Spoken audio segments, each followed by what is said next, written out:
Yesterday, I talked about Kano State and the fact that they were doing this wedding ceremony.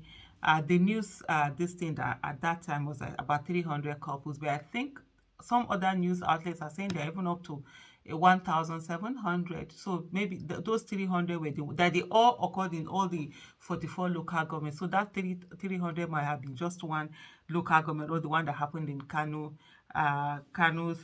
City. I'm going to drop the link to that video inside the not comment section. I always call it comment section, not the comment section. Inside the description, I'm going to put that video, inshallah.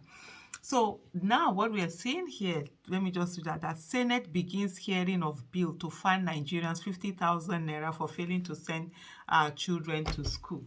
So I hopefully it's Kano State Government going to be fine because the mass wedding that they are doing that they use 850 million naira to do, definitely they're going to produce children. And the people who didn't even have money to pay for their own wedding and get married, dowry and all of that, are they going to have money to take care of their children, the children that will come out of this union? And one of the things that I said earlier was the fact that Kano State Government should have found a way to give enabling environment for these people to thrive and be able to earn their own money and, take marry wives or husbands or whatever it is that they want to do before having children. So this 50,000 naira, now who is going to pay this 50,000 naira? It's one thing to talk about laws. It's also looking at the laws and the reality of the laws. How many people who have 50,000 naira to pay as fine really don't have their children in school? Most of the people who don't have their children in school are actually people who don't have money. Although there are few people, yes, I do agree, that actually have money, but out of stubbornness will not send their children to school. But most of the people is out of poverty, and some of them there are no schools, they can't pay the school fees are there, even though they say it's free, but you still have to pay for this, pay for that, pay for this uniform, pay for that, and people don't have this money. So what is the government doing to ensure that there is already an environment where people can actually attend school? You can't just come and say that, oh, you're going to find people 50,000. 50,000 naira is more than the minimum wage, right? Minimum wage is about 30,000 naira. So that's almost 2 months salary. That's almost 2 months salary. How many people can even send their children with the monies that they have? Well, so if they don't have this money, what then happens?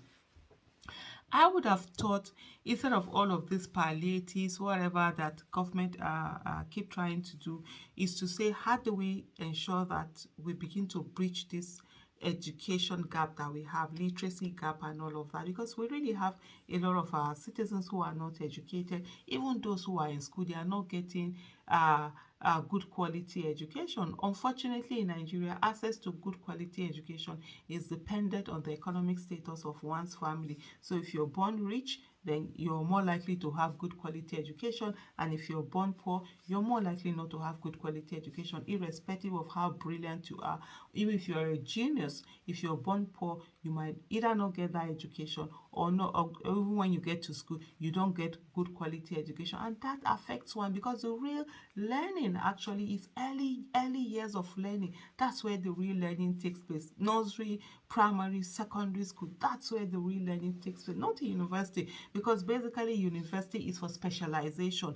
The real learning is actually in those early formative years up to the secondary school, and that's when you find out that people don't get that good quality education. So what has government put together to ensure that people have access, good quality education, they have access to all of this? So instead of all of some of these palliatives that go on, have we looked at a situation where they say, okay, certain children from certain families, first of all, you ensure they're able to get good quality education.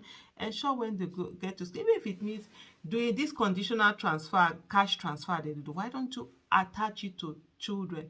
So if your children are coming to school and they meet up to 80 to 90% attendance, you're going to give them, is it 2,000, 3,000, 5,000 per child?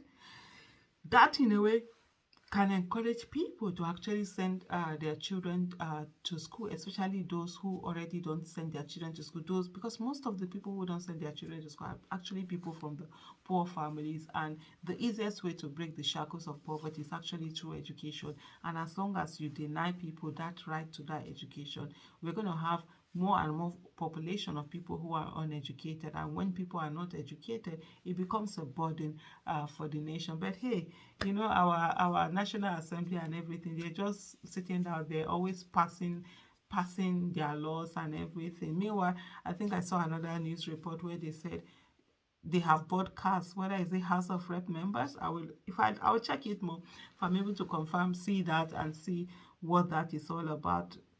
I will do a video about that, inshallah. But in the meantime, I think we should be pragmatic even in the laws that we make in this country. Thank you.